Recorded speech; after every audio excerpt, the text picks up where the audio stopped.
June 12, 1944. Saint-Lô, Normandy, France. The morning sun struggled to penetrate the thick clouds of dust and smoke that hung over the small provincial town. Lieutenant James Montgomery of the 332nd Fighter Group adjusted his flight goggles as his P-51 Mustang soared at 5,000 feet above what had once been a picturesque French community, now reduced to a sea of rubble. He had been told this mission would be routine: escort bombers, eliminate any resistance, return to base, but nothing about the scene below looked routine to him. The irony wasn't lost on Montgomery that he had come to Europe to fight for freedom while back home in Tuskegee, Alabama, his own freedom remained in question. Before we dive into this story, make sure to subscribe to the channel and tell me in the comments where you're watching from. It really helps support the channel.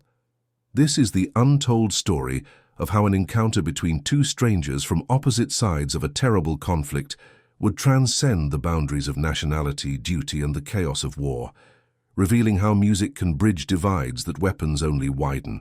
Montgomery had been flying combat missions for 3 months now. The 332nd, better known as the Tuskegee Airmen or Red Tails, had proven themselves repeatedly, despite the skepticism they faced as the first African-American military aviators in the United States Armed Forces. Colonel Benjamin O. Davis, Jr., their commanding officer, had driven into them a simple but powerful motto: excellence is the only answer. Excellence was their weapon against prejudice, their ticket to respect.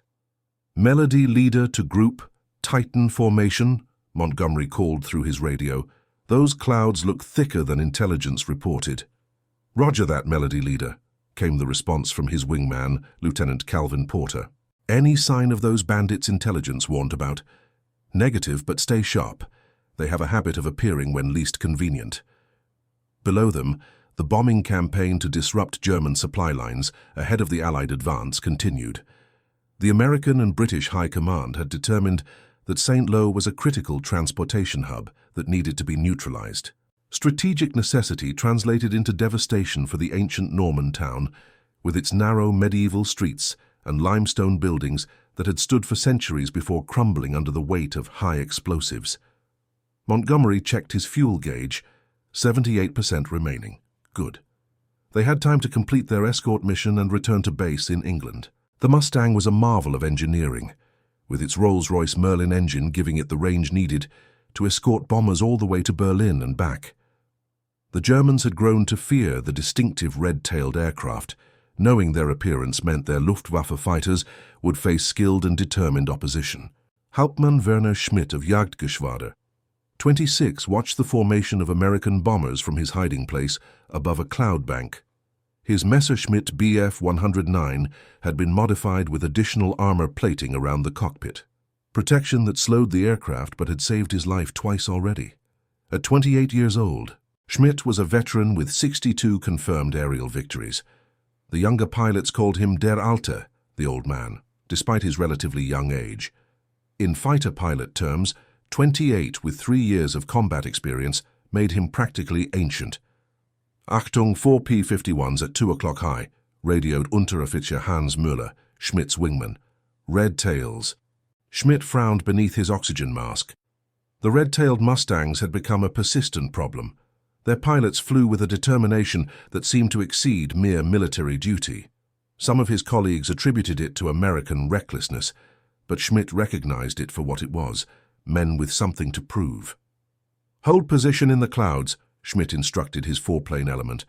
Wait for the bombers to pass, then we strike from behind. The escorts can't pursue without abandoning their charges. The dance of warfare was about to begin, a ballet of machines performing at hundreds of miles per hour where the smallest mistake meant death. Both Montgomery and Schmidt were masters of this lethal choreography, though neither man had ever laid eyes on the other. 5 miles below, in what remained of Saint-Lô, Nurse Elsa Weber worked frantically in the basement of Saint-Jean Hospital. The main building had received a direct hit 3 days earlier, forcing the medical staff to relocate to the cellar. The conditions were primitive: no running water, limited electricity from a sputtering generator, and medical supplies dwindling by the hour. Herr Doctor, his pulse is weakening, Elsa reported to Dr. Heinrich Müller, a civilian physician who had been pressed into service when the military doctors were called to the front. More plasma, quickly, the doctor ordered, though both knew they had used the last of it that morning. The patient was a French civilian, perhaps 40 years old, with shrapnel wounds across his torso. Elsa did not know his name. Many of the wounded arrived without identification, just broken bodies in need of care. She had been taught to treat all patients equally: German soldiers, French civilians, even the occasional Allied airman who survived being shot down. Medicine recognized no uniforms. At 26, Elsa had already seen more suffering than most people would in a lifetime. Born in Munich to a family of musicians, her father a violinist with the Munich Philharmonic, her mother a music teacher, she had chosen medicine instead of following the family tradition. Music heals the soul, but medicine heals the body, she had told her disappointed parents. Now surrounded by the broken bodies of war, she wondered if either medicine or music could heal the collective madness that had engulfed Europe. The hospital's chief administrator, Dr. Klaus Hoffmann, entered the makeshift ward, his face grim. "Nurse Weber, may I speak with you?" Elsa nodded to a junior nurse to take over and followed Hoffmann to a small alcove that served as an administrative office. "We received word from command. All German medical personnel are ordered to evacuate to positions east of the Seine. The Americans are advancing faster than expected." Elsa stared at him in disbelief. "And the patients?" "We have 43 who cannot be moved." Hoffmann's silence told her everything. "I will not abandon them," she said firmly. "This is not a request, Nurse Weber. It is an order. The military transport leaves in 2 hours. Then it will leave without me." The doctor sighed, looking suddenly much older than his 50 years. "I expected you would say that. I've already informed command that you and nurses Braun and Lehmann have volunteered to remain behind with the non-transportable patients." Elsa felt a surge of gratitude toward the administrator. By framing their staying as volunteering, he had given them a thin veneer of protection against charges of insubordination. "Thank you, Herr Doctor. I've left all remaining medical supplies inventoried in the storeroom. It should last perhaps a week if you are frugal." He handed her a sealed envelope. "When the Americans arrive, give them this. It explains that you and the others remained as medical personnel under the protection of the Geneva Convention." The sound of distant aircraft engines grew louder, followed by the unmistakable crump of bombs hitting their targets. The lights flickered, and dust sifted down from the ceiling. "They're getting closer," Hoffmann observed unnecessarily. Above the town, the air battle had begun. Schmidt's fighters had emerged from the clouds and climbed sharply, attempting to get above the American bomber formation. It was a textbook approach, one that might have worked against less experienced escort pilots. Montgomery spotted them immediately. "Bandits, 11 o'clock high, blue section, stay with the bombers, red section with me." He pushed his throttle forward and pulled back on the stick, sending his Mustang climbing toward the German fighters. Porter stayed tight on his wing, while 2 other P-51s followed in loose formation. Schmidt saw the 4 Mustangs breaking away from the bomber formation and climbing toward his position. He had hoped for more time before being spotted, but adjusting to changing circumstances was what had kept him alive this long. "Break right, engage at will," he ordered his squadron. The 4 German fighters split into pairs, turning hard to meet the American threat head-on. The aerial engagement unfolded with the speed and violence characteristic of modern air combat. Aircraft moving at over 300 miles per hour closed the distance between them in seconds. Machine guns chattered, sending streams of tracers across the sky. Montgomery found himself facing a Messerschmitt that flew with unusual precision. Most German pilots he'd encountered lately were fresh-faced teenagers with minimal training. Cannon fodder sent up as the Luftwaffe grew increasingly desperate. This one was different. The aircraft jinked and rolled with the confidence of experience, each maneuver calculated to bring its guns to bear while minimizing exposure. "This one's good," Montgomery muttered to himself as he hauled his Mustang into a tight turn, trying to get on the German's tail. The G-forces pushed him back into his seat, blood draining from his head despite the anti-G techniques he'd been taught. Schmidt was similarly impressed by his opponent. The Mustang pilot flew aggressively but not recklessly, using the American aircraft's superior high-altitude performance to good advantage. He recognized the style, confident, assertive, but disciplined. Probably a squadron leader. For several minutes, the two pilots dueled across the sky, neither able to gain a decisive advantage. Their aircraft circled and rolled around an invisible point in space, each seeking the momentary position that would allow a killing shot. Then Montgomery made a mistake. Thinking he saw an opening, he committed to a diving attack, only to realize too late it was a feint. Schmidt rolled his fighter inverted and pulled through, ending up on the Mustang's 6 o'clock position, the deadliest place to be. Montgomery felt his aircraft shudder as German bullets found their mark. Warning lights flashed across his instrument panel.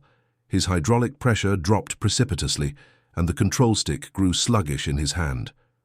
"Melody leader taking fire," he radioed calmly, though his heart hammered in his chest. "Porter, I'm hit but still flying." "Braking right to engage, hang on." Porter's voice crackled through the headset.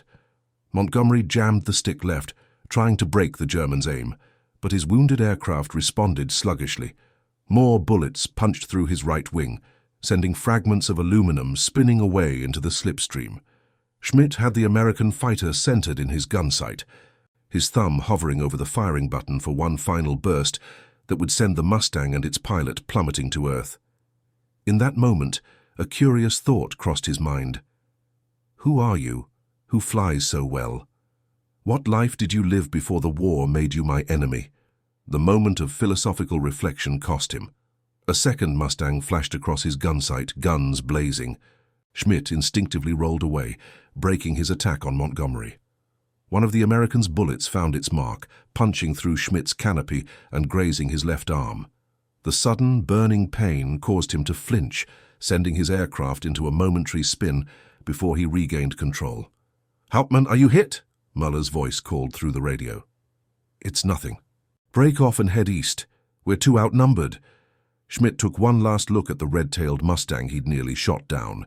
Its pilot had recovered from the attack and was limping away, trailing a thin stream of smoke, but still airborne. Another time, he thought, banking his fighter toward the eastern horizon. Montgomery watched the German fighters retreat, his aircraft vibrating ominously beneath him. The damage was worse than he'd initially thought. Hydraulic fluid was spraying into the slipstream, and his altitude was steadily decreasing despite holding the stick back. "Melody leader to home plate. I'm hit and losing altitude. Aircraft still controllable but not sure for how long. Current position." He read off the coordinates from his map. "Roger, Melody leader. Can you make it back to base?" Montgomery quickly calculated fuel, distance, and his aircraft's rapidly deteriorating condition. "Negative, home plate. I'll try for an emergency landing. There's a section of road east of St. Lo that might work." "Understood. Rescue will be notified. Good luck, Melody leader." "Porter, rejoin the formation and complete the mission." "I've got this." "Are you sure, James?" Porter dropped the call sign, his concern evident. "That's an order, Lieutenant. Those bombers need their escort." "Roger that. Good luck, sir." Montgomery watched as Porter reluctantly banked away to rejoin the bomber formation. Now he was alone in a damaged aircraft over enemy territory. The irony of his situation wasn't lost on him. A black man risking his life for a country that still treated him as a second-class citizen. He focused on flying his crippled Mustang, searching for the stretch of road he'd spotted earlier. The aircraft was getting harder to control by the minute, the stick heavy in his hands as the hydraulic system lost pressure. He was down to 2,000 feet now, the French countryside rushing up to meet him. There, a straight section of road between two stands of trees. It wasn't ideal, but it was his best option. Montgomery lined up his approach, fighting the aircraft every inch of the way. He reduced power, lowered his landing gear, relieved when he felt the reassuring clunk of the wheels locking into position, and prepared for the roughest landing of his life. The Mustang touched down hard, bouncing twice before settling onto its landing gear. Montgomery cut the power and held the stick back, trying to slow the aircraft as much as possible before the inevitable happened. The narrow road gave him little room for error, and the right wing dipped, catching on something unseen.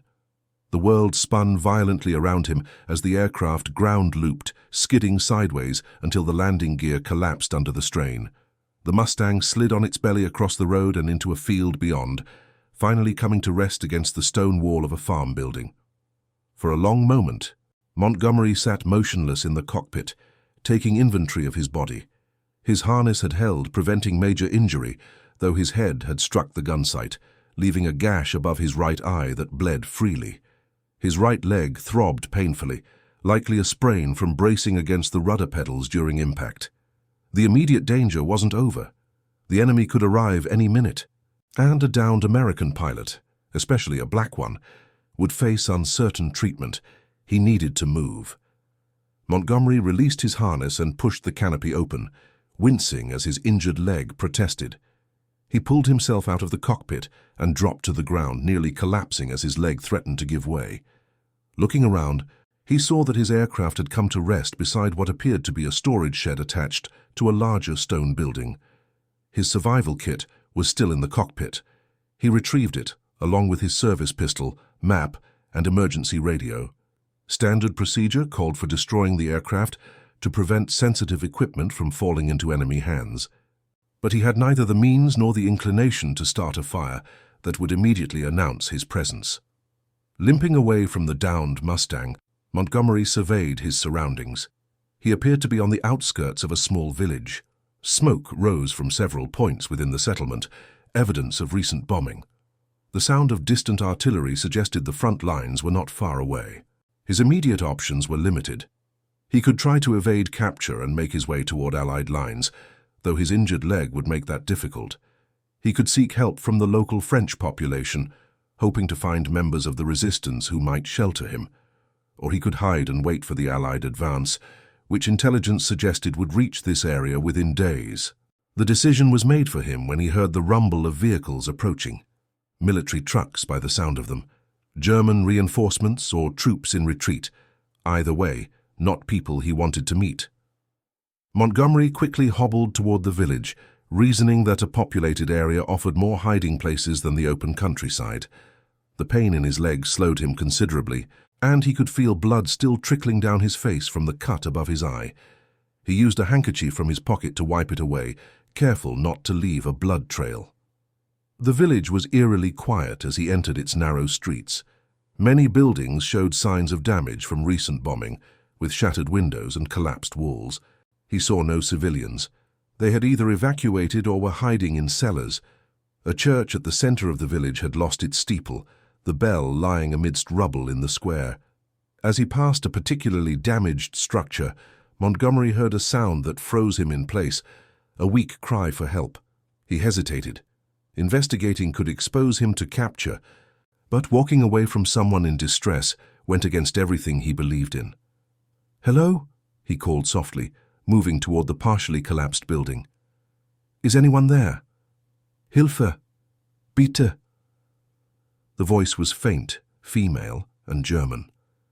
Montgomery's hand moved to his pistol instinctively, but he didn't draw it. A wounded civilian, even a German one, posed little threat.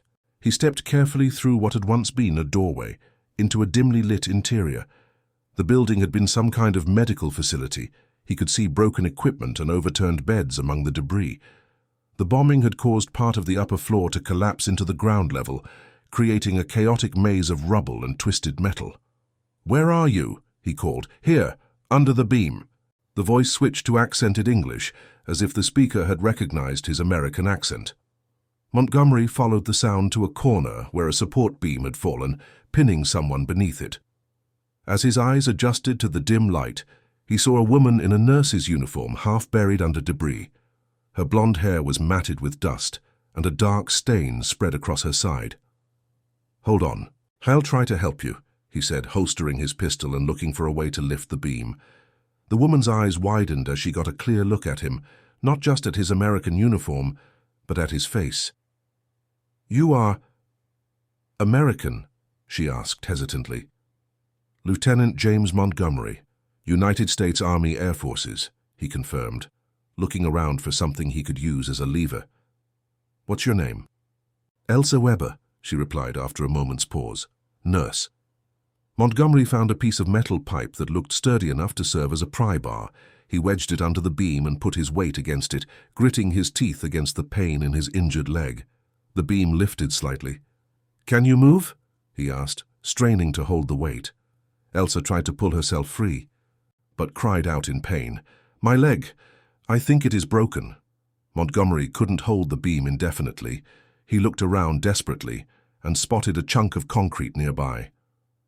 "I'm going to try to lift it higher. When I do, I need you to roll to your left, away from the beam. Ready?" She nodded, her face pale with pain. Montgomery adjusted his grip on the pipe and pushed with all his strength. The beam rose a few more inches, and Elsa managed to roll partially clear before he had to let it drop again. "Once more," he gasped, catching his breath. "Ready?" This time, when he lifted, she pulled herself completely free, though the effort left her gasping in pain. Montgomery let the beam drop and knelt beside her, examining her injuries with a critical eye. Her right leg was indeed broken. He could see the unnatural angle below the knee. She also had a wound in her side that was bleeding steadily, though not catastrophically. Without proper medical supplies, however, both injuries could prove fatal. "We need to get you proper medical care," he said. Elsa gave a weak laugh. "I am the medical care, or I was. The hospital was hit 3 days ago. Most of the staff evacuated this morning." "Then why are you still here?" "Someone had to stay with the patients who couldn't be moved." She gestured vaguely toward what Montgomery now realized was a doorway leading to a basement area. "There are others down there, mostly civilians, a few of your soldiers who were captured, all badly wounded." Montgomery's situation had just become considerably more complicated. He couldn't abandon wounded people, but neither could he effectively help them all while evading capture himself. "Is there anyone else who can help? Other medical personnel?" 2 other nurses remained behind, but they were in the East Wing when it was hit this morning. "I don't know if—" Her voice trailed off, and she winced as a fresh wave of pain hit her. The sound of vehicles grew louder outside. Montgomery peered through a broken window and saw a convoy of German trucks moving through the village square, not stopping, but clearly in organized retreat. "The Germans are pulling out," he observed. "That means Allied forces can't be far behind." He turned back to Elsa. "If I can keep you and the other patients alive for maybe 48 hours, help should arrive." She studied his face, as if weighing whether to trust him. "Why would you help us? We are enemies." "I'm a pilot, not a monster," Montgomery replied simply. "And you're a nurse, not a soldier. First thing we need to do is stop that bleeding and splint your leg." Making a decision, he helped Elsa into a sitting position against a relatively intact wall.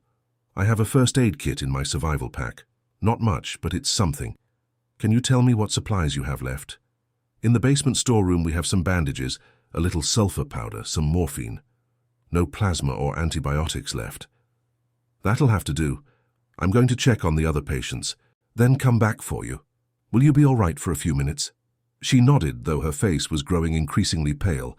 Through that door, down the stairs. Watch for fallen debris. Montgomery made his way carefully to the basement door and descended a set of stone steps. The basement was surprisingly intact, having been shielded from the worst of the bombing by the floors above. Battery-powered lamps provided dim illumination, revealing a scene straight from a nightmare. Approximately 20 beds were arranged in rows, each occupied by a grievously wounded patient. Some appeared to be unconscious, while others moaned softly or stared vacantly at the ceiling. The air was heavy with the smell of antiseptic, bodily fluids, and the distinctive sweet copper scent of blood. A young man in blood-soaked civilian clothes looked up as Montgomery entered. He said something in rapid French that Montgomery couldn't understand, then switched to broken English when he noticed the American uniform. "You, American. Help come now." "Help is coming," Montgomery confirmed, hoping he wasn't lying. "I'm looking for medical supplies." The man pointed to a door at the far end of the room. "There, medicine." Montgomery checked several of the patients as he made his way across the room. Most had bandaged wounds of varying severity, though the bandages on many needed changing. None appeared to have received treatment recently, suggesting they had been without care since the remaining medical staff was hit that morning. The storeroom contained pitifully few supplies. Some rolls of bandages, a few bottles of antiseptic solution, a small box of sulfur powder packets, and a wooden case containing 6 pre-filled morphine syringes. Montgomery gathered what he could carry and returned to Elsa. She had managed to tear strips from her uniform to create a temporary bandage for her side, but her face was ashen from blood loss and pain. "How many patients are still alive?" she asked as Montgomery knelt beside her.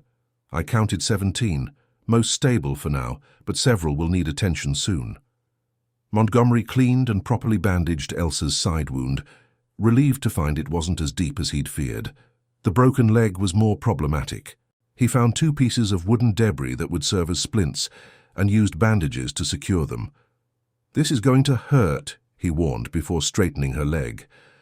Elsa bit her lip to keep from screaming as he aligned the broken bone, but tears streamed down her dust-covered face. Once the splints were in place, Montgomery gave her one of the precious morphine injections. We need to get you downstairs with the others, he said as the drug began to take effect. I can carry you. First, she said, her voice steadier now that the pain was receding. Why are you doing this? You could be escaping, making your way back to your lines. Montgomery considered the question. With this leg, I wouldn't get far.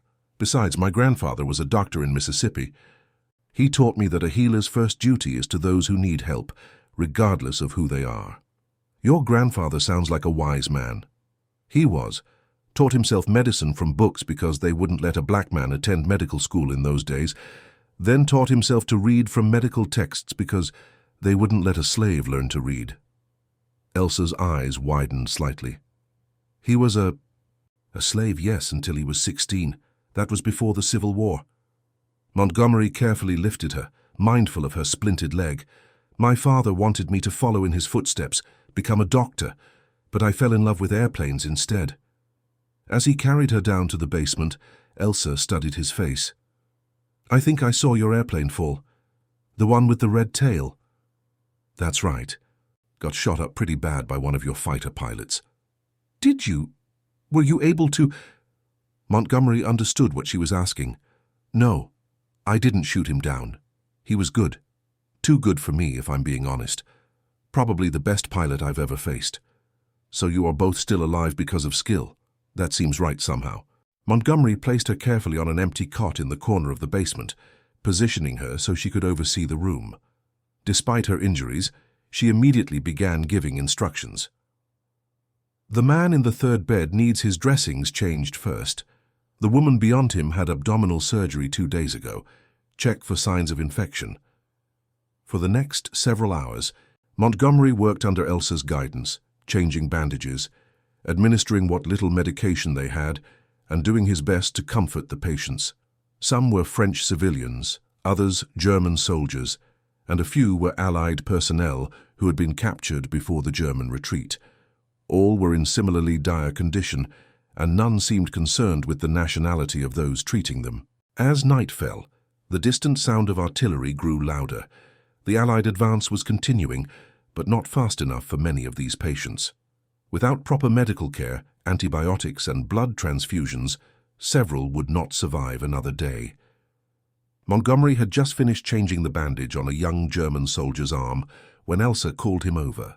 Her professional demeanor had begun to slip as the morphine wore off, and pain etched lines around her mouth. "Lieutenant, I need to ask you something important," she said quietly. "Some of these patients will not survive until help arrives. We have enough morphine for 6 doses. Who should receive them?" The question struck at the heart of battlefield medicine, triage, the terrible necessity of deciding who could be saved and who could not. Montgomery had faced similar decisions in the air, choosing which enemy aircraft to engage and which to let pass, but this was infinitely more personal. "You're the medical professional," he said. "I think that decision falls to you." Elsa closed her eyes briefly. "In medical school, they teach us to prioritize those with the best chance of survival, but they never teach you how to look into someone's eyes and know you are choosing to let them suffer." Montgomery sat beside her cot. "My grandfather used to say that the hardest part of medicine isn't knowing what to do, it's living with what you've done and what you couldn't do." "Your grandfather really was wise," Elsa smiled faintly. "It's strange. 2 days ago, if someone had told me I would trust an American with such a decision, I would have thought them mad. And yet here we are," Montgomery finished. "War makes for strange bedfellows, as they say." "Lieutenant Montgomery, James," he corrected.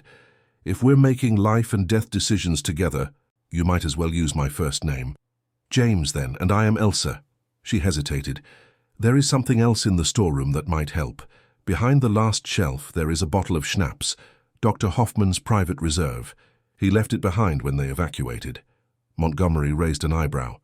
"Medicinal purposes only, of course." "Of course," she agreed with the ghost of a smile. He found the bottle where she had described and brought it back, along with 2 chipped teacups that were the only drinking vessels he could locate. He poured a small amount into each cup and handed one to Elsa. "To unlikely partnerships," he offered. "To humanity in inhumane times," she countered, taking a small sip. The schnapps burned pleasantly going down, warming Montgomery from the inside. He hadn't realized how exhausted he was until that moment, the adrenaline of the crash landing and subsequent events finally wearing off. "You should rest," Elsa said, noticing his fatigue. "There is a cot in the storeroom. I can watch the patients for a few hours. With a broken leg and a stab wound? I don't think so. We'll take shifts. You first." She started to protest, but was interrupted by a fit of coughing that left her gasping. Montgomery noticed with alarm that there was blood on her lips. "Elsa, your side wound. It's worse than you let on, isn't it?" She avoided his eyes. "Shrapnel penetrated deeper than I thought. Probably nicked a lung. Why didn't you say something? We need to..." "To what? Perform surgery with no equipment, no anesthesia, no blood supply." She shook her head. "I am a nurse, James. I know what can be fixed and what cannot." The revelation hit Montgomery like a physical blow. She had been directing him to care for others while knowing her own condition was deteriorating beyond help. "There must be something we can do," he insisted. "You are doing it, helping me care for my patients until the end." She reached out and touched his hand. "It is enough." Montgomery felt an unfamiliar tightness in his throat. He had seen men die in combat, watched planes go down in flames or disappear into the sea, but this quiet acceptance of death struck him as both beautiful and terrible. Outside, the sporadic sound of artillery continued, each explosion a reminder of the war that raged on, regardless of the small drama unfolding in this basement. Within these walls, nationality had ceased to matter. There were only the wounded and those trying to ease their suffering. As the night deepened, several patients drifted into uneasy sleep while others remained awake, trapped in their pain. Montgomery checked each one regularly, adjusting blankets, offering sips of water, and speaking what comfort he could in a mixture of English, broken French, and the few German phrases he had learned. During a quiet moment, he returned to Elsa's side and found her watching him with an unreadable expression. "What is it?" he asked. "I was just thinking, in another world, another time, we might have met differently." "At a dance, perhaps," Montgomery suggested, "or a concert." "Do you like music, James?" "Very much. My mother made sure all her children could play an instrument. Piano for me, though I haven't touched one in years. My father is a violinist with the Munich Philharmonic, or was before the war. My whole family is musical. But not you. I can sing a little," she admitted. "Nothing professional, just for joy." One of the patients, an elderly Frenchman, groaned loudly, pulling Montgomery away from the conversation. By the time he returned, Elsa had drifted into a fitful sleep, her breathing shallow and labored. Montgomery sat beside her, watching the rise and fall of her chest, willing each breath to be followed by another.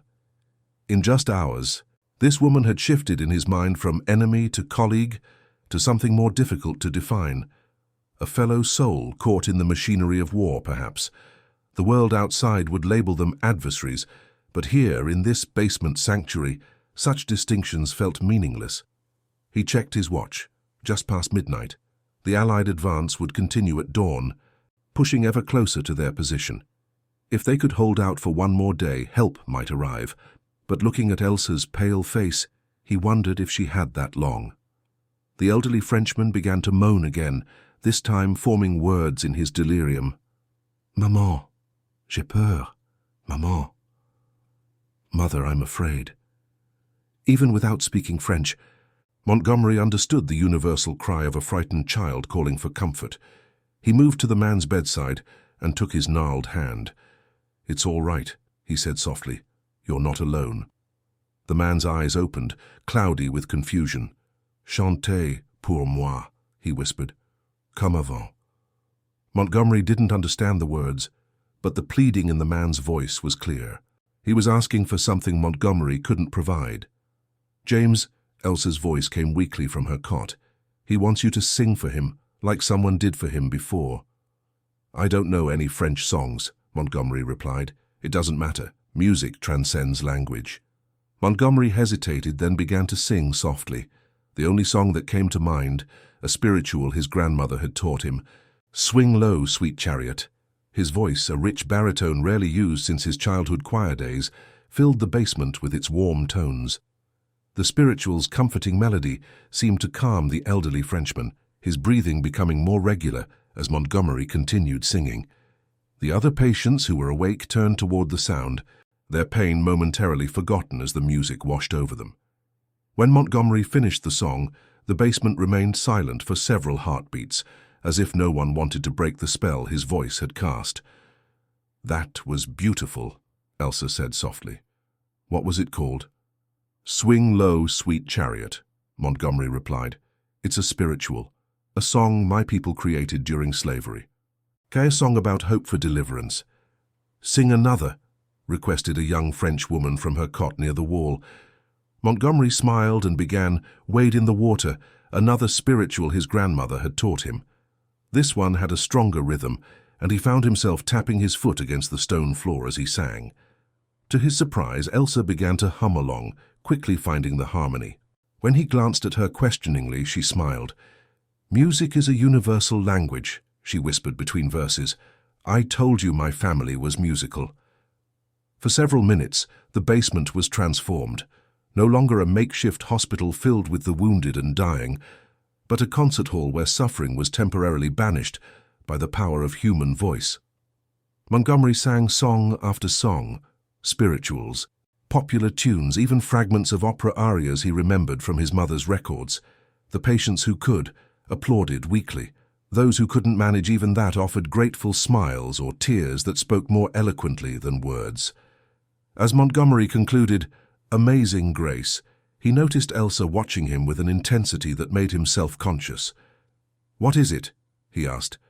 "I was just thinking," she replied, her voice weaker than before, "how strange life is. Here at what might be the end of mine, I find such unexpected beauty." Montgomery moved to her side, alarmed by the pallor of her skin and the blue tinge around her lips. "Don't talk like that. Help is coming. You just need to hold on." She shook her head slightly. "We both know better, Lieutenant.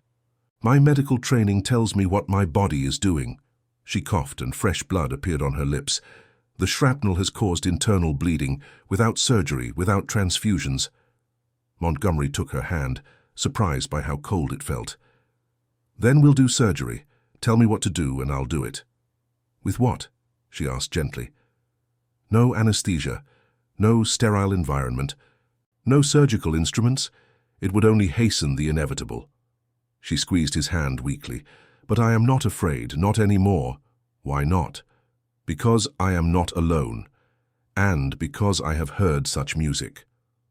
Her eyes drifted to the other patients. "They should not be alone either. Will you sing for them again, for me?" Montgomery felt a tightness in his chest that had nothing to do with physical injury. In just hours, this woman had come to matter to him in a way he couldn't fully articulate.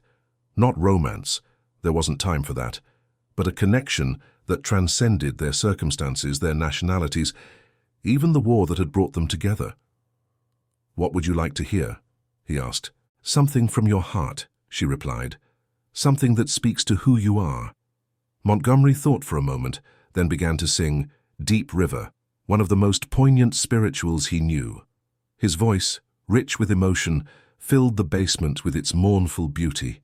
"Deep River, my home is over Jordan. Deep River, Lord, I want to cross over into campground." Elsa closed her eyes, letting the music wash over her. When Montgomery finished, she opened them again, tears tracking clean lines through the dust on her face. "In Munich," she said, her voice barely above a whisper, "before all this, I sang in my church choir. Nothing special, just a small Lutheran congregation. But we loved music." "What did you sing?" Montgomery asked, trying to keep her engaged, to tether her to life through conversation. "Bach, mostly. He wrote such glorious music for the church." She hummed a few notes, then began to sing quietly in German, her voice surprisingly strong despite her condition. Montgomery didn't understand the words, but the melody was hauntingly beautiful, at once sorrowful and transcendent. He recognized the mathematical precision that marked Bach's compositions, yet there was profound emotion in Elsa's interpretation. When she finished, she was breathing harder, the effort of singing clearly, taxing her failing strength. "That was from Bach's St. Matthew Passion," she explained. "The aria is called Erbarme dich, Have Mercy on Me. Sacred, it comes after Peter has denied Christ 3 times. Montgomery nodded, though his knowledge of classical music was limited. "It's beautiful." "It is about failure, regret, and the plea for forgiveness," Elsa continued. I think much of Europe will be singing that in the years to come." "Do you have regrets?" Montgomery asked before he could stop himself. Elsa was quiet for a long moment. "I believed in my country," she finally said. "I believed we were building something better after the humiliation of the Great War. By the time I understood what was really happening, it seemed too late to do anything but try to minimize the harm." She looked at him directly. "Is that a sin, do you think? To do too little, too late?" Montgomery considered the question carefully. "I think we all do too little, too late in one way or another. The question is whether we do anything at all." "You didn't have to help me," Elsa said. "You didn't have to stay and care for these patients. You could have tried to escape. And you didn't have to stay behind when the other medical staff evacuated," Montgomery countered. "We make our choices and we live with them, or die with them. Either way, they're ours." A distant explosion shook the building, sending dust sifting down from the ceiling. The front lines were getting closer. "Would you sing with me again?" Elsa asked. "Something we might both know?" Montgomery thought for a moment. "Do you know Silent Night? I know it's not Christmas, but—" "Stille Nacht," she nodded. "We call it Stille Nacht. It was written in Austria, you know." "I didn't know that," Montgomery admitted. "On Christmas Eve, 1818, in a small village called Oberndorf, the church organ was broken, so the assistant pastor wrote a poem that the organist could set to music for guitar. Now it is sung around the world." Montgomery smiled at her. "Then let's sing it together. You in German, me in English." They began, their voices blending in harmonic counterpoint, his rich baritone supporting her increasingly fragile soprano. The other patients listened in reverent silence as the two voices, speaking different words in different languages, created something greater than either could produce alone. As they reached the final verse, Elsa's voice faltered. Montgomery continued singing but kept his eyes on her. Her breathing had become more labored, and there was a bluish tinge to her skin that hadn't been there before. "Elsa," he said when the song ended, "stay with me." "I'm still here," she whispered, "but not for much longer, I think." Montgomery looked around desperately, as if a solution might materialize from the shadows of the basement. "There must be something I can do." "You are doing it," she assured him. "Being here, singing." She coughed weakly. "James, there is a letter in my pocket. When the Americans come, will you make sure it reaches the Red Cross? It's for my parents." Montgomery nodded, unable to trust his voice. "And there is something else," she hesitated. "Something I have kept hidden even from Dr. Hoffman." With trembling fingers, she reached into the collar of her uniform and withdrew a small cloth bag suspended from a cord around her neck. She pressed it into Montgomery's hand. "What is this?" he asked. "Open it," she instructed. Inside the bag, Montgomery found a Star of David pendant and a folded document in German. "My mother's family name was Bergmann before she married," Elsa explained. "Jewish, though they had converted to Christianity generations ago. Not Jewish enough for God, my father used to joke, but Jewish enough for the Gestapo." Her voice grew even weaker. "The document is a baptismal certificate, forged. My father obtained it when things began to get bad for anyone with Jewish ancestry." Montgomery stared at the pendant, understanding dawning. "You've been hiding this all along." I had to, she whispered, even though I was a nurse, even though I was serving the fatherland, if they had known. Elsa, Montgomery said gently, why are you telling me this now? Because someone should know the truth of who I was, because I am tired of hiding. A single tear slid down her cheek, and because I thought perhaps if you knew you might understand why I stayed behind when the others left. The patients who couldn't be moved, 3 of them are Jews who survived the camps, slave laborers who were building fortifications when they were wounded in an air raid. If the medical staff had discovered their tattoos, Montgomery felt a chill that had nothing to do with the basement's temperature. You stayed to protect them. I stayed because no one else would, Elsa corrected, just as you stayed because we needed you. She gestured weakly toward the other patients. Take care of them, James, as many as you can save. I will, he promised, but you need to hold on too. We'll get through this together. She smiled faintly. I would have liked that, to see what comes after the war, to hear you sing in a proper concert hall, perhaps.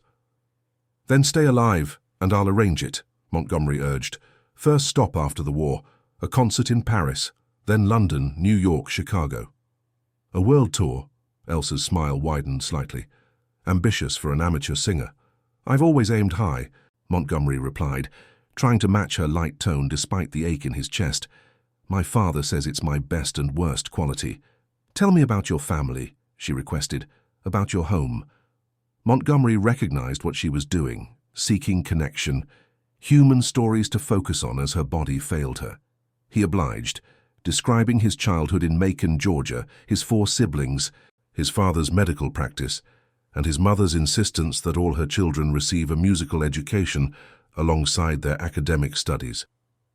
She believed music civilizes the soul, he explained, that you can't truly understand beauty or goodness without understanding harmony. Your mother sounds very wise, Elsa murmured. She is. You'd like her, and she'd like you, I think. Elsa's eyes had begun to close, her breathing growing more irregular. James, she whispered, I'm cold. Montgomery found a blanket and covered her gently, then took her hand between both of his, trying to warm it with his own body heat. Better. She nodded slightly, though he suspected it was more acknowledgement of his effort than confirmation of any real comfort. Her lips moved, forming words too quiet for him to hear. He leaned closer. Sing for me, she breathed. One last time. Montgomery blinked back tears as he began to sing Steal Away, another spiritual his grandmother had taught him. He poured everything into the performance, his fear, his grief, his rage at a world that could bring 2 people together, only to tear them apart again, his hope that something better awaited on the other side of suffering. Elsa's eyes remained on his face as he sang, a faint smile playing on her lips. By the time he reached the final verse, her breathing had become so shallow that he had to pause between phrases to check that her chest still rose and fell. As the last note faded, Elsa squeezed his hand with surprising strength. Thank you, she whispered, for the music, for staying, for showing me that humanity can survive even this. Hold on, Montgomery urged. Please. But her eyes had already closed, her breathing growing fainter with each passing second. Montgomery continued to hold her hand, unwilling to let go, as if his grip alone could tether her to life. The elderly Frenchman who had first asked for song began to pray softly in his native language. Others joined him, each in their own tongue, French, German, English, even one in what Montgomery thought might be Polish. A chorus of prayers rose around them, transcending language just as music had done. Montgomery wasn't particularly religious. His experiences in a segregated America had left him skeptical of institutionalized faith, but he found himself adding his own silent plea to the chorus. Not to any specific deity, but to whatever force might be listening, whatever power might grant a reprieve to this woman who had shown such courage and compassion. Throughout the night, Montgomery continued his vigil at Elsa's side. He spoke to her constantly, telling stories of his life, his dreams for after the war, descriptions of his hometown in Georgia with its magnolia trees and red clay soil. Whether she could hear him or not, he couldn't say. But the act of speaking gave him something to focus on besides the inexorable weakening of her pulse beneath his fingers. The other patients needed attention as well. Periodically, Montgomery would reluctantly leave Elsa's side to change bandages, offer water, or simply provide human contact to those who were conscious. Each time he returned to find her still breathing, he offered silent thanks. Dawn broke with a crimson streak across the eastern sky, visible through a high window at one end of the basement. With the light came the distant sound of vehicles and voices speaking English, an American patrol perhaps, or an advance reconnaissance unit. "Elsa," Montgomery said urgently, "can you hear that? The Americans are here. Help has arrived." Her eyelids fluttered but didn't open. Her breathing was so shallow now that Montgomery had to place his ear next to her mouth to confirm she was still alive. "Hold on," he pleaded. "Just a little longer." He made his way painfully up the basement stairs, his injured leg protesting each step, and emerged into the ruined hospital's ground floor. Through a collapsed wall, he could see an American jeep and several soldiers moving cautiously through the village square. "Hey!" he shouted, waving his arms. "Over here! Medic! We need a medic!" The soldiers turned toward the sound, weapons raised until they recognized the American uniform. One broke away from the group and approached at a run. "Lieutenant, are you hurt?" "Not badly," Montgomery replied, "but there are wounded civilians and military personnel inside. Critical cases that need immediate evacuation." The soldier, a corporal by his insignia, surveyed the damaged building dubiously. "Is it stable in there?" "Stable enough. I've been inside all night." Montgomery grabbed the man's arm. "Listen, we need medical personnel now. There's a German nurse in critical condition, internal bleeding, probable punctured lung." "A German?" the corporal repeated, his expression hardening. "A medical non-combatant who stayed behind to care for wounded when she could have evacuated," Montgomery clarified, his tone allowing no argument. "She saved lives, including American lives. Now move, soldier." The corporal hesitated only a moment longer before turning and shouting to his unit, "Medic, we need a medic over here." He looked back at Montgomery. "Our field hospital is about 8 miles back. We can start evacuating the wounded as soon as transportation arrives. We need to stabilize them first," Montgomery insisted, "especially the nurse." Within minutes, an American medic arrived, followed by 2 more soldiers carrying stretchers. Montgomery led them into the basement, where the patients stirred at the sight of American uniforms. "The nurse first," Montgomery directed, pointing to Elsa's still form. The medic knelt beside her cot and checked her vital signs, his expression growing increasingly grave as he worked. He administered plasma from his kit, then an injection that Montgomery recognized as a stimulant. "Her condition is critical," the medic reported. "Significant internal hemorrhaging, probable tension pneumothorax. She needs surgery immediately, but I don't think she'd survive transport to the field hospital." "Then do it here," Montgomery demanded. "I'm a medic, Lieutenant, not a surgeon," the man replied. "I can stabilize her for transport maybe, but that's all. Then do that." Montgomery turned to the corporal who had followed them down. "I need your radio. We need to get a surgical team here immediately." The corporal nodded and disappeared up the stairs. The medic continued working on Elsa, inserting an IV line and preparing a chest tube to relieve the pressure in her thorax. "Talk to her," the medic suggested as he worked. "Keep her focused on your voice. It helps sometimes." Montgomery took Elsa's hand again, noting how much colder it felt now. "Elsa, help is here. The best medical care the United States Army has to offer." He tried to inject confidence into his voice. "Remember that concert tour we discussed? Paris, London, New York. We need to start planning." There was no response, not even a flicker of her eyelids. The corporal returned, his expression grim. "Radio's down. Either damaged in transit or there's interference. Johnson's gone to find the lieutenant in charge of the advance unit. They might have a working set." Montgomery felt a surge of helpless rage. After surviving a dogfight, a crash landing, and a night in enemy territory, to lose Elsa now because of a malfunctioning radio seemed an absurdity too cruel to bear. The medic caught his eye and shook his head slightly, the universal gesture of medical personnel when hope is fading. Montgomery refused to accept it. "We need to get her out of here," he insisted. "If we can't bring a surgeon to her, we'll take her to one." "Lieutenant," the medic said gently, "in her condition, the movement alone could—" I know the risks, Montgomery cut him off, but doing nothing guarantees the outcome. At least this way she has a chance. After a moment's hesitation, the medic nodded. We'll need to stabilize her as much as possible first, and we'll need a vehicle with good suspension. The captain has a captured German staff car, offered one of the soldiers. Rides smoother than our jeeps. Get it, Montgomery ordered. Now. As the soldier hurried away, Montgomery turned back to Elsa. Her face had taken on a waxen quality, her lips bloodless. Only the shallow rise and fall of her chest confirmed she still clung to life. Elsa, he said, leaning close to her ear, I need you to fight a little longer. We're going to get you to a doctor who can help. The medic worked efficiently, doing what he could to prepare her for transport. He inserted a second chest tube on the affected side, administered more plasma, and carefully wrapped her in blankets to maintain her body temperature. That's all I can do here, he finally said. The rest is up to her and whatever surgeon we can find.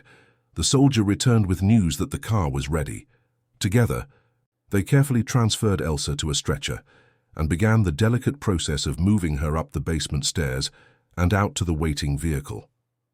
The car was indeed a captured German officer's vehicle, a black Mercedes with a red cross hastily painted on its roof to designate its new medical purpose. The back seat had been removed to create space for a stretcher. I'm going with her, Montgomery declared, brooking no argument. The medic nodded. I figured you would. I'm coming too. They secured the stretcher in the vehicle and climbed in, the medic beside Elsa to monitor her condition, Montgomery in the front passenger seat to guide the driver, a young private who looked barely old enough to shave. Where are we going, sir? The private asked. Montgomery glanced at the medic. Where's the nearest field hospital with surgical capabilities? 20th Field Hospital, set up near Isigny, about 15 miles east. Then that's where we're going, Montgomery decided. Fast as you can while keeping the ride smooth. The private nodded and put the car in gear. They moved out slowly at first, navigating the debris-strewn streets of the village, then accelerated as they reached a relatively intact road leading east. Montgomery turned in his seat to watch Elsa. Her face jolted with each bump, despite the driver's best efforts to avoid them. The medic maintained a running commentary on her condition, his voice becoming increasingly tense as vital signs deteriorated. She's not getting enough oxygen, he reported at one point. Pulse is thready, breathing shallow. Montgomery leaned back toward them. Elsa, stay with us. We're almost there. It was a lie. They were still at least 10 miles from the field hospital, but he hoped that somehow, on some level, she could hear him and draw strength from the promise. Talk to her more, the medic suggested. It seemed to help before. Montgomery cast about for something to say, something that might penetrate whatever darkness was closing in around her. Remember Bach? He finally said. You sang Erbarme dich, Have Mercy on Me. I didn't tell you, but my mother played that record sometimes. I didn't know what it was called or what the words meant, but I recognized the melody when you sang it. The medic gave him an encouraging nod. When we get through this, Montgomery continued, I want you to teach me the words, the proper German pronunciation, and I'll teach you more spirituals. A fair exchange, don't you think? The car hit a pothole, bouncing the stretcher. Elsa's face contorted in pain, though her eyes remained closed. Sorry, the driver called back. Road's pretty torn up ahead. Just do your best, Montgomery replied, then turned his attention back to Elsa. I was thinking about what you said, about your family being musicians. My mother would say that makes us kindred spirits. She believes musical families have a special connection, regardless of where they come from. The car rounded a bend, and Montgomery saw a convoy of American military vehicles approaching from the opposite direction.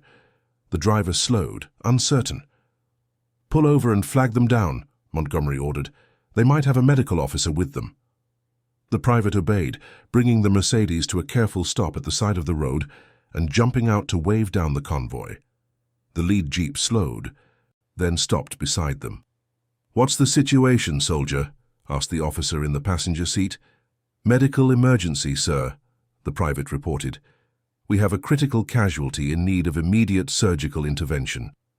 The officer, a major by his insignia, climbed out and approached their vehicle. His eyes widened slightly at the sight of Montgomery's uniform. "Lieutenant, you're a long way from any airbase." "Shot down yesterday, sir," Montgomery explained quickly. "Crash-landed near St. Lo, found wounded in a hospital basement, including this German nurse who stayed behind when their forces retreated. She's critical, internal bleeding, pneumothorax." The major peered into the back seat at Elsa. "A German? We have Americans waiting for treatment." Montgomery felt a surge of anger. "Sir, with all due respect, this woman saved lives, including American lives, at great personal risk. She's a non-combatant medical professional protected by the Geneva Convention." The major studied Montgomery's face for a moment, then nodded. "We have a surgeon with our group, Captain Lewis. We were heading to set up an advance aid station." He turned and called to one of the vehicles in the convoy. "Captain Lewis, medical emergency." A woman in her 30s emerged from one of the trucks, medical bag in hand. "What have we got, Major?" "Critical case, needs immediate surgery," the major replied, stepping aside to let her approach. Captain Lewis examined Elsa quickly but thoroughly, her experienced hands gentle yet efficient. "She needs a thoracotomy and exploratory laparotomy immediately. There's no time to reach a field hospital." "Can you do it here?" Montgomery asked. The surgeon glanced around at the open road, the nearby fields still potentially containing landmines. "Not ideal, but there's a farmhouse about a quarter-mile back. We passed it on our way here. We can set up there." "Make it happen," the major ordered. Within minutes, they had formed a small convoy heading for the farmhouse Captain Lewis had spotted. The building was abandoned but largely intact, a sturdy stone structure that had weathered the nearby fighting relatively unscathed. Soldiers quickly transformed the main room into a makeshift operating theater. Tables were pushed together to form an operating surface, sheets from medical kits were laid down, and battery-powered lamps were positioned for maximum illumination. Captain Lewis directed the preparation of surgical instruments, while two medics established a blood transfusion station using donors from among the troops. "Lieutenant, I need to know her blood type," the captain called to Montgomery. He realized with a sinking feeling that he had no idea. "I don't know." "Check her identification. Military medical personnel usually carry that information." Montgomery carefully searched Elsa's pockets until he found a small identification booklet. The German text was unfamiliar, but the blood type was clearly marked. A positive. "She's a positive, Inti," he reported. "Good, we have compatible donors," Captain Lewis said. She had changed into surgical garb and was scrubbing her hands in a basin of disinfectant. "Now I need you to step outside, Lieutenant. We need to work, and you're not sterile." Montgomery hesitated. "Captain, I understand she means something to you," the surgeon interrupted, her voice softening slightly. "But the best way you can help her now is to let me do my job. I promise we'll do everything possible." Recognizing the wisdom in her words, Montgomery reluctantly withdrew to the farmhouse's front porch. There, he found the major smoking a cigarette, his expression thoughtful. "Quite a story, Lieutenant," the major said. "A Tuskegee airman and a German nurse." Montgomery didn't reply. He was too focused on the closed door, imagining what was happening behind it. "You sang to her," the major continued. "That's what your medic told me. Said you sang to her all night to keep her alive." "She sang too," Montgomery said quietly. "Bach, German hymns. She has a beautiful voice." The major studied him for a moment. "My wife sings in our church choir back home. Always said music was the closest thing to prayer." They fell silent. The only sounds the distant rumble of artillery and the occasional murmur of voices from within the farmhouse. Montgomery lost track of time as he waited, his mind replaying the events of the past 24 hours, the dogfight, the crash, finding Elsa in the ruins, their night of shared music and conversation. The sun had climbed high in the sky when Captain Lewis finally emerged, her surgical gown stained with blood, her face etched with fatigue. Montgomery stood immediately, searching her expression for some indication of the outcome. "She's alive," the surgeon said without preamble. It was touch and go. The shrapnel had punctured her lung and lacerated her liver.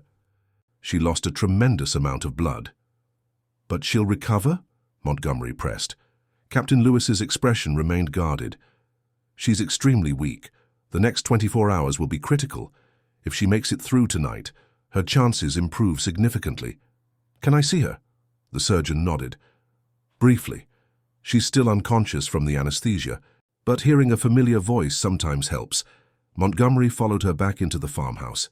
The main room had been transformed again, now a recovery area where Elsa lay on a proper field hospital cot, covered with blankets, an IV line running into her arm. Her face was pale but peaceful, the blue tinge around her lips now gone. "Talk to her," Captain Lewis encouraged.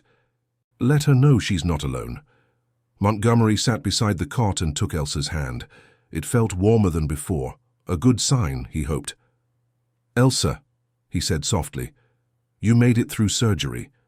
Captain Lewis fixed what was broken. Now you just need to rest and heal." He hesitated, then added, "I'm still here.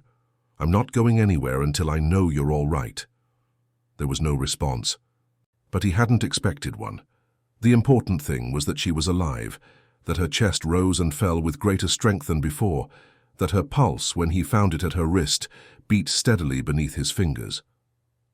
Captain Lewis touched his shoulder. "We need to transport her to a proper medical facility as soon as she's stable enough, probably tomorrow morning, if all goes well. I've arranged for her to be taken to the 47th Field Hospital. They have better post-operative facilities than we do here." "I'll go with her," Montgomery said immediately. The surgeon's expression was sympathetic but firm. "Lieutenant, you're a pilot. I understand you feel responsible for her, but you have your own duties to return to. Your unit probably thinks you're dead or captured." The truth of her words hit Montgomery with unexpected force.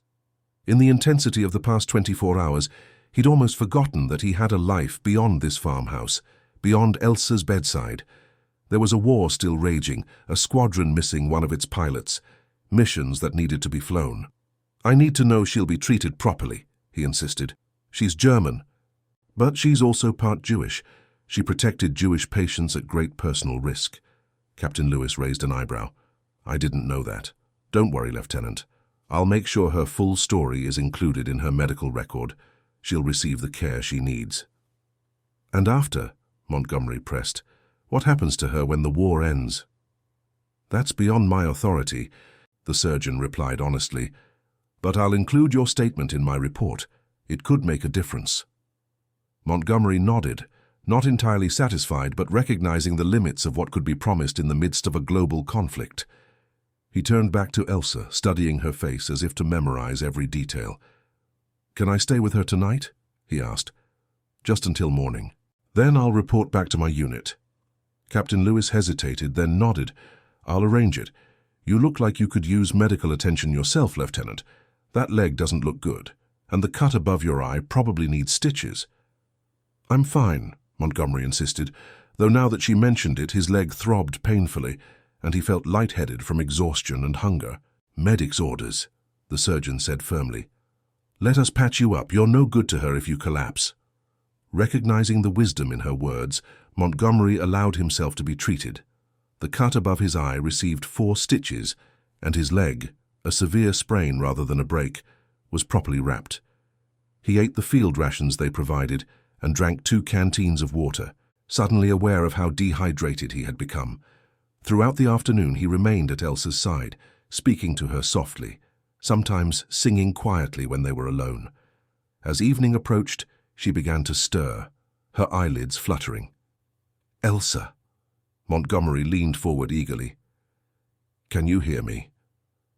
Her eyes opened slowly, unfocused at first, then gradually clearing as they found his face. "James?" Her voice was barely audible, a whisper of sound. "Am I—" "You're alive," he confirmed, squeezing her hand gently. "And you're going to stay that way. Captain Lewis, an American surgeon, operated on you, fixed everything the shrapnel damaged." Elsa's eyes moved around the room, taking in her surroundings. The hospital, the patients. "Being cared for," Montgomery assured her. "American medical personnel have taken over. Everyone who survived the night is receiving treatment." She closed her eyes briefly, a tear slipping down her cheek. "Thank you." "Don't thank me. Thank Captain Lewis. She's the one who saved your life." "No," Elsa whispered. You kept me alive until help came, with your voice, with your presence. She tried to squeeze his hand but lacked the strength. With music. A medic appeared to check Elsa's vital signs, nodding with satisfaction at what he found. She's doing better than expected. Captain Lewis will be pleased. See? Montgomery said to Elsa after the medic had gone. You're already exceeding expectations. Keep that up and you'll be composing symphonies in no time. A ghost of a smile touched her lips. Not symphonies, perhaps a song, a duet. I'd like that, Montgomery replied, his throat suddenly tight with emotion. James, Elsa said, her voice a little stronger now. What happens next? For you? Tomorrow morning I report back to my unit. Return to duty. Back to flying missions. That's my job. She was quiet for a moment. Will I see you again? The question hung between them, laden with implications neither could fully articulate. They had formed a connection that defied easy categorization. Not quite friendship, not romance, but something profound nonetheless. A recognition of shared humanity amid inhuman circumstances. I don't know, Montgomery answered honestly. I want to think so, after the war perhaps. After the war, Elsa echoed. It seems so distant, like a fairy tale. Once upon a time there was peace. It will come, Montgomery assured her, and when it does, I'll find you. We'll have that concert tour we talked about. She smiled faintly. I would like that, but first you must survive. So must you. I will try, she promised, if you will. Deal. Montgomery hesitated, then asked, Can I write to you? Through the Red Cross, perhaps? Yes, Elsa replied. My parents' address in Munich, if their home still stands. Or through the International Red Cross. Her eyelids were growing heavy again, the brief conversation having exhausted her limited strength. Rest now, Montgomery urged. We'll figure out the details later. Elsa's eyes closed, but her lips curved in a slight smile. Sing for me once more, before you go. Montgomery glanced around. The farmhouse was quiet, most of the medical personnel having stepped outside to give them privacy. He began to sing Steal Away again, the spiritual that had seemed to comfort her before. His voice was softer now, intimate, meant for her alone. As he sang, Elsa's breathing deepened, her face relaxing into peaceful sleep. Montgomery continued the song to its conclusion, then sat in silence, holding her hand, watching the rise and fall of her chest. Captain Lewis entered quietly and checked Elsa's vital signs. She's doing well, she reported. Better than I hoped, honestly. She's strong, Montgomery replied. Stronger than she looks. She'll need to be. The recovery won't be easy. The surgeon studied him thoughtfully. You should get some rest yourself, Lieutenant. You've had quite an ordeal. Montgomery nodded but didn't move from his position beside Elsa's cot. I will. Soon. Captain Lewis seemed about to say something more, then simply patted his shoulder and withdrew, leaving them alone again. Throughout the night, Montgomery maintained his vigil, dozing occasionally in his chair but never leaving Elsa's side. Medical personnel came and went, checking her condition, adjusting her IV, administering medication. Each time they reported improvement, small but steady. Dawn came with the sound of vehicles outside, the transportation that would take Elsa to the field hospital and Montgomery back to his unit. He gently squeezed her hand and her eyes opened, clearer and more focused than they had been the previous evening. Good morning, he said softly. Is it time? She asked, immediately understanding the significance of the moment. Montgomery nodded. They're here to take you to the field hospital. I have to go back to my squadron. I wish... Elsa began, then stopped herself. No. No wishes. Only certainties. I will see you again, James Montgomery. When this madness ends. Yes, he agreed. When the war is over. In Munich, perhaps, or Macon, somewhere with a piano and good acoustics. She smiled. I would like to meet your family, to thank them for raising such a son. And I'd like to meet yours, to thank them for their daughter who stayed when others left. A medic appeared in the doorway. Lieutenant, your transport is waiting, and we need to prepare the patient for transfer. Montgomery nodded acknowledgement, then turned back to Elsa. I have something for you. He reached into his pocket and withdrew a small object, his pilot's wings, the silver insignia he had earned upon completing his training. I can't take those, Elsa protested weakly. You earned them. Consider it a promise, Montgomery said, placing the wings in her palm and closing her fingers around them, that I'll come find you when this is over. Elsa's eyes filled with tears. Then I must give you something in return. She thought for a moment, then said, In my belongings there should be a small notebook, my diary. Montgomery located the notebook among the few possessions that had been recovered from the hospital basement. It was a small, leather-bound volume, its pages filled with neat German script. The last page, Elsa directed. Tear it out. He did as she asked, revealing a page covered not with writing but with musical notation, a handwritten score. I composed it years ago, Elsa explained. Before everything changed, it's called Heimkehr, Homecoming. Keep it, learn it. When we meet again, you can sing it for me. Montgomery carefully folded the page and placed it in his breast pocket, next to his heart. I will. The medic reappeared, more insistent this time. Lieutenant, we really need to go. The convoy can't wait. Montgomery stood reluctantly. I have to go. I know, Elsa replied. Go with God, James Montgomery. And you, Elsa Weber. He leaned down and gently kissed her forehead. Until we meet again. Outside, the morning sun cast long shadows across the farmyard, where vehicles waited. An ambulance that would take Elsa to the field hospital, a jeep that would return Montgomery to the nearest airbase. Captain Lewis stood beside the ambulance, reviewing medical charts. How is she this morning? Montgomery asked. Stronger, the surgeon replied. Her vital signs are improving, and there's no sign of infection so far.